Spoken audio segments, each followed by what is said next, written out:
She said it like she was doing me a favor. You'll eat after we're done. Leftovers are perfectly fine for someone your age. And then she scraped half a chicken breast onto a paper plate, the kind you use at picnics, and slid it across the counter toward me like I was a stray cat she'd reluctantly agreed to feed. I didn't argue. Not in front of my grandchildren, who were already clearing their plates into the trash. Not in front of my son, who pretended to check his phone while his wife handed me scraps from the meal I had paid for. I just nodded, took the plate, walked to the corner of the kitchen where a small folding chair sat wedged between the refrigerator and the back door. My spot, the spot they'd assigned me 3 months ago when the dining table became too crowded for 5. The chicken was cold. The mashed potatoes had a film on them. But I ate slowly, carefully, the way you do when you're trying to convince yourself this is temporary, that things will get better, that your own son wouldn't really let this continue. But he did. Every night. For 4 months now. It started when Harold died. 52 years of marriage. And then one morning, he just didn't wake up. Heart attack, they said. Peaceful, they said. Like that made it easier. My son, David, called me 2 days after the funeral. Mom, he said, voice thick with what I thought was grief. You shouldn't be alone in that big house. Come stay with us. We'll take care of you. And I believed him. I packed my photo albums, my good china, my mother's quilt. I sold the house I'd lived in for 40 years. I gave them the money for their mortgage, their car payments, their credit card debt. $87,000. Everything Harold and I had saved. It was supposed to be our home, all of us, together. But somewhere between the moving truck and the first dinner, something shifted. My room became the converted garage. No insulation, no proper heating, just a space heater that clicked and groaned through the night. My bathroom became the half bath by the laundry room, the one with the broken lock and the toilet that ran constantly. And my place at the table disappeared entirely. You understand, right? My daughter-in-law, Melissa, had said with that smile she used when she wanted something to sound reasonable. The kids need space, and you're up so early anyway. It just makes sense for you to eat separately. It made no sense, but I agreed because I thought agreeing would make them love me again. It didn't. The morning after the paper plate incident, I woke at 5 like always. The garage was freezing. January in Ohio doesn't forgive concrete floors and thin walls. I wrapped myself in Harold's old cardigan, the one that still smelled faintly of his aftershave, and walked quietly into the main house. The kitchen was empty, clean. Melissa had left a note on the counter.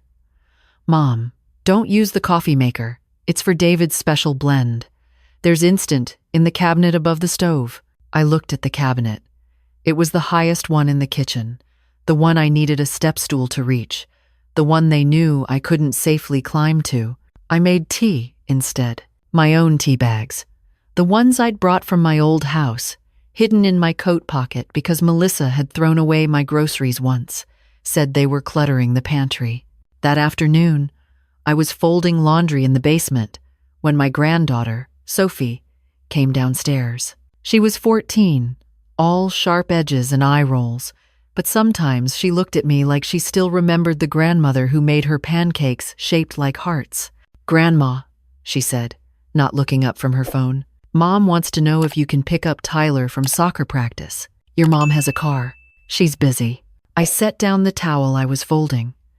I'm always available when she's busy, but I'm never invited when she's not. Sophie finally looked up. That's not true. When was the last time I ate dinner with you? At the table? She didn't answer, just shrugged and walked back upstairs. I finished the laundry.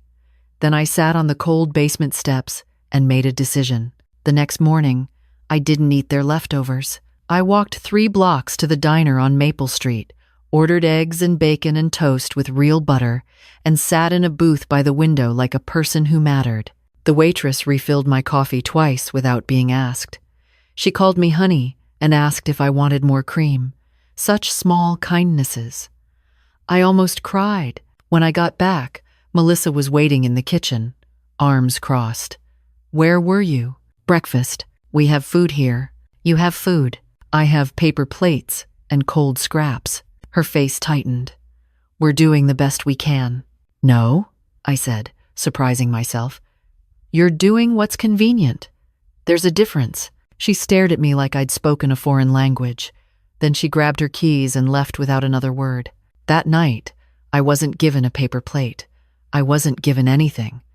Melissa made spaghetti, enough for 4, and no one called me to the kitchen. No one knocked on the garage door.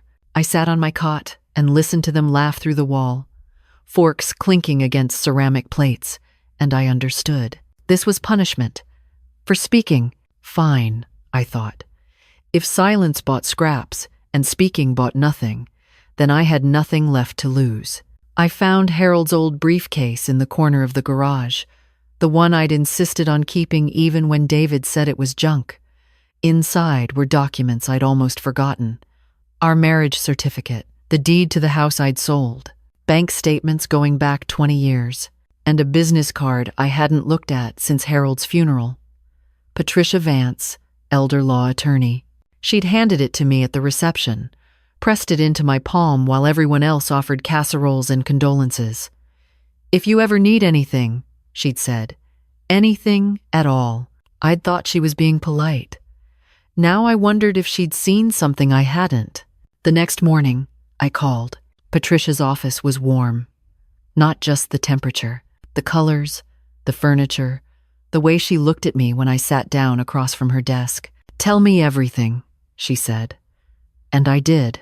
The money I'd given, the room without heat, the meals I wasn't allowed to share, the groceries thrown away, the car I wasn't permitted to use, the grandchildren who'd stopped saying good morning.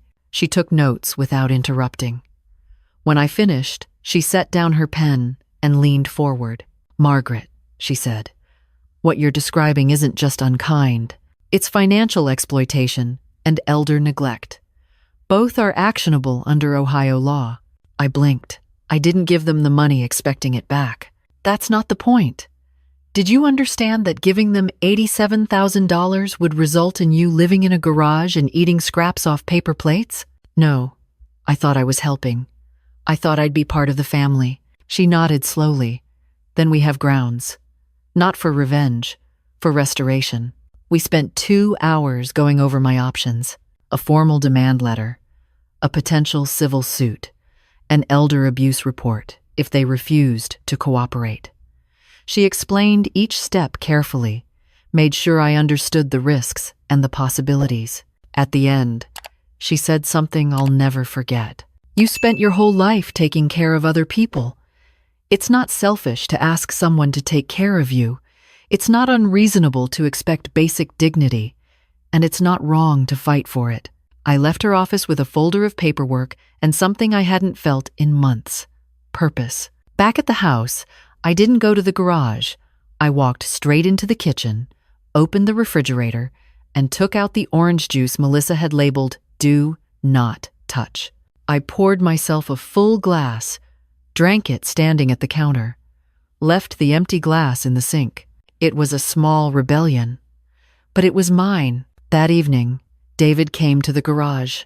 He knocked first, which surprised me. He hadn't knocked in weeks. "Mom," he said, standing in the doorway like he was afraid to come in.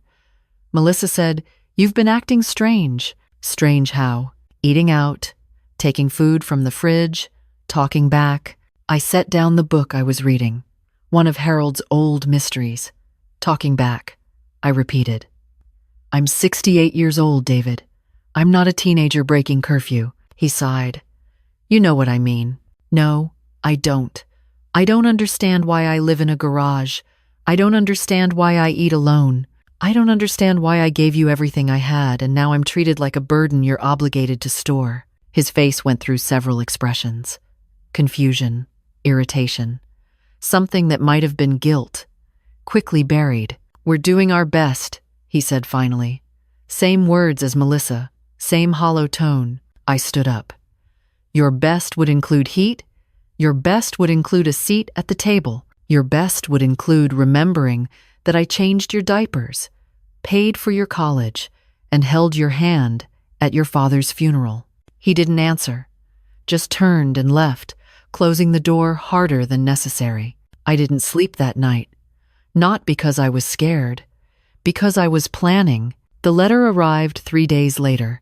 Patricia had sent it certified mail, requiring a signature. I watched from the garage window as Melissa signed for it, watched her face change as she read. She stormed into the garage without knocking. "What the hell is this?" "A letter," I said calmly, "from a lawyer, demanding financial restitution and threatening to report us for elder abuse." "Yes." She threw the letter on my cot. "We took you in. We gave you a place to live. You gave me a concrete floor and paper plates. I gave you $87,000 and 4 months of free labor. That money was a gift. Gifts don't come with false promises. I was told I'd be family. Instead, I'm the help. Except help gets paid." Her hands were shaking. She wasn't used to me fighting back. Neither was I, honestly. But something had broken loose inside me, and I wasn't going to stuff it back down. David appeared behind her. "Mom, this is crazy. You can't sue your own family." "I can. I will if I have to, but I'd rather not." "Then what do you want?" I looked at him. My son. The baby I'd rocked to sleep. The boy I'd driven to baseball practice. The man who'd let his wife feed me scraps. "I want to be treated like a human being," I said. "A real room with real heat. A place at your table, access to the car when I need it, and I want $50,000 returned to my personal account. Not because I expect it, but because you lied to get it." Melissa laughed. A sharp, ugly sound. "That's blackmail." "No. It's consequences. Something you've never had to face." David put his hand on Melissa's arm. "Let's talk about this. Just us. We'll figure something out." They left. I heard them arguing through the walls for hours. Eventually, the house went quiet. The next morning, there was a key on the kitchen counter. The spare key to the sedan. Next to it, a note in David's handwriting. "We need time to think, but you can use the car." It wasn't everything, but it was something. I drove to the bank that afternoon, transferred what remained of my savings to a new account, one they didn't know about, changed my passwords, requested copies of every transaction from the past year. The records told a story I'd suspected but hadn't wanted to believe. Withdrawals I hadn't authorized, purchases I'd never made, my Social Security checks deposited and then immediately moved to their joint account. I took the printouts to Patricia. She looked at them for a long time. "This is theft," she said quietly. "Not ambiguous, not a gray area. Theft. What do I do?" "We file a report, and we give them one chance to make it right before we do." One chance seemed generous, more generous than they deserved. But I agreed because some part of me still hoped this could end without courtrooms and custody battles and family dinners that would never happen again. Patricia sent a second letter. This one included copies of the bank records, a deadline, and a very clear statement of what would happen if they didn't comply. The response came faster than I expected. David called me directly. His voice sounded different, smaller. "Mom," he said, "we need to talk. Really talk. Can you come to the house?" I went. Not because I trusted him, but because I wanted to see his face when he tried to explain. They were both at the dining room table. The good table. The one I hadn't sat at in 4 months. Melissa's eyes were red. David's hands were clasped in front of him like he was praying. I sat down across from them and waited. "We didn't realize," David started. "We got caught up in expenses and the kids and work. We stopped seeing how things looked from your side." Melissa jumped in. "The garage was supposed to be temporary until we finished the basement. We just never got around to it." I listened to their excuses, their justifications, their careful omissions. Then I said, "You stole from me." Silence. "My Social Security, my savings, small amounts, so I wouldn't notice. But I noticed." Melissa's face crumpled. "That was for bills. For the kids. We were going to pay it back." "You weren't. You were hoping I'd die before I figured it out." The words hung in the air like smoke. David looked away. Melissa started crying. "Here's what's going to happen," I said. "You're going to return $30,000 to my account within 60 days. You're going to give me a proper room in this house with heat and a door that locks. And you're going to treat me like your mother, not your servant." "And if we don't?" David asked quietly. "Then I file the report. And you explain to a judge why your elderly mother was sleeping in a garage while you drove a new SUV." He nodded slowly. "Okay." Melissa wiped her eyes. "Okay." I didn't believe them entirely, but I believed the fear in their faces. And sometimes fear is enough to buy time. The changes came slowly. A space heater that actually worked, a plate at the table, ceramic, with everyone else, a bathroom with a lock that functioned, my groceries on a shelf that I could reach. Small things, enormous things. But trust, once broken, doesn't rebuild in weeks. I kept the second bank account. I kept copies of every document. I kept Patricia's number on speed dial, and I started looking for apartments, not because I wanted to leave my grandchildren. Sophie had started saying good morning again. Tyler asked me to help with his math homework. These small reconnections were precious, and I held them carefully. But I knew now that love and dependency weren't the same thing, that I could be their grandmother without being their servant, that I could visit without living in their garage. The apartment I found was small, 1 bedroom, 2nd floor, a little balcony that faced west. The landlord was a woman my age who'd lived alone for 20 years and seemed happy about it. "You'll like it here," she said when she handed me the keys. "It's quiet, and nobody tells you when to eat." I laughed. It felt strange in my throat. When I told David I was moving out, he looked relieved and hurt at the same time, a complicated expression I didn't have energy to untangle. "You don't have to go," he said. "I know, but I want to, because of everything that happened, because I remember who I am now. And she doesn't live in a garage." He helped me load my boxes into the car, the same car they'd finally let me use. We didn't talk much, but when we finished, he stood on the sidewalk and said something that surprised me. "I'm sorry, Mom. I really am." I looked at him. My son, the man I'd raised, the man who'd failed me and was trying, clumsily, to do better. "I know," I said, "and I hope you learn from this, not for me, for Sophie and Tyler, so they know that family means more than convenience." He nodded. His eyes were wet. I hugged him. Brief, but real. Then I drove away. The apartment smelled like fresh paint and possibility. I unpacked slowly, placing Harold's photo on the nightstand, hanging my mother's quilt over the bedroom door. That first night, I made dinner for myself. Chicken and vegetables and rice, plated on real china. I ate at my own table, by my own window, watching the sun set over the parking lot like it was the most beautiful view in the world. And maybe it was, because it was mine. Sophie visits every Sunday now. We make pancakes together, heart-shaped, like when she was small. Tyler calls me when he's stuck on homework. Even Melissa sent a card last month.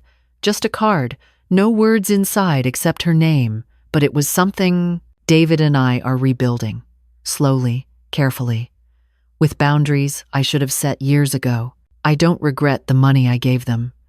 I regret believing that money could buy love, that sacrifice guaranteed respect, that silence kept the peace. But I don't regret finding my voice. I don't regret fighting back.